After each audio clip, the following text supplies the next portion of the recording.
ஒருவர் ஒரு வங்கியில் பணம் எடுத்துக்கொண்டு அதை பெட்டியிலே போட்டுக்கொண்டு வேகமாக பயணிக்கிறார். கரடு முரடான ரோடு, அது சீரமைக்கப்படாத சாலை, அது வண்டி குலுங்கி குலுங்கி தூக்கி தூக்கி வாரி போட்ட போட்டில் பெட்டியின் மூடி லேசாக கழன்று பெட்டியிலிருந்து 100 ரூபாய் 100 கொண்ட 10,000 ரூபாய் கட்டு ஒன்று எகிரி வெளியே விழுந்து விட்டது.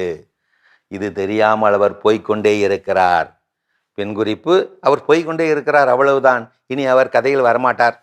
எகிரி விழுந்த 100 ரூபாய் கட்டு விழுந்த வேகத்தில் கட்டு பிரிந்து அதிலே ஒரு 100 ரூபாய் தாள் மட்டும் காற்றிலே பறந்து சிறிது தூரத்தில் போய் விழுந்து கிடக்க அதை கண்டெடுத்தான் ஒருவன். இன்னைக்கு நான் நரிமுகத்தில் முழிச்சிருக்கேன் போல என்று நினைத்தபடியே கோலாகலமாய் ஓட்டலுக்குள் புகுந்து ஒரு மினி டிபன் பேக்கேஜ், அதாவது ஒரு இட்லி சாம்பாரோடு, ஒரு இட்லி உருட்டு தோசை, ஒரு குட்டி பூரி கிழங்கோடு, ஒரு ஓட்டை வடை சட்னியோடு, ஒரு குட்டி கரண்டி பொங்கல், ஒரு சின்ன ஸ்பூன் ஸ்வீட் மற்றும் குட்டி கிளாஸ் காஃபி என்று ஒரு மினி டிபன் பேக்கேஜை வாங்கி நன்றாக உள் வாங்கி எப்பம் விட்டபடி வேலைக்கு போய்விட்டான். அந்த மீதி கட்டு ரூபாயை இன்னொருவன் கண்டுகொண்டான், கண்டெடுத்தான். எடுத்தவுடன் மறைவாக போய் பரபரப்பாக நெஞ்சு படபடக்க எண்ணி பார்த்தான். அதிலே 99 நோட்டுகள் இருப்பதை கண்டான். அதிர்ச்சி அடைந்தான். அப்போ அந்த இன்னொரு 100 ரூபாய் நோட்டு எங்க?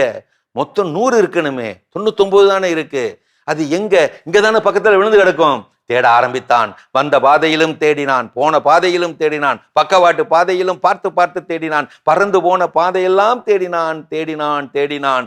அந்த ரோட்டின் எல்லைக்கே போய் தேடினான். இதோ நிம்மதி இழந்து இன்னும் தேடிக்கொண்டே இருக்கிறான்.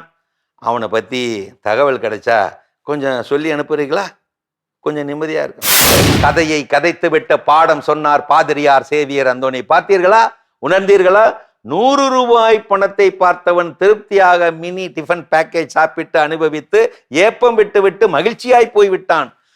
9,900 ரூபாய் மீதியை பார்த்தவனோ அதை அனுபவிக்காமல் அந்த 100 ரூபாயை இன்னும் தேடிக்கொண்டிருக்கின்றானே, நிம்மதி இழந்து படுசோகமாய். கிடைத்தவைகளை அனுபவிக்க தெரியாமல் கிடைக்காதவைகளை தேடி அலையாதே, அலைக்கழிக்கப்பட்டு அல்லலுறாதே.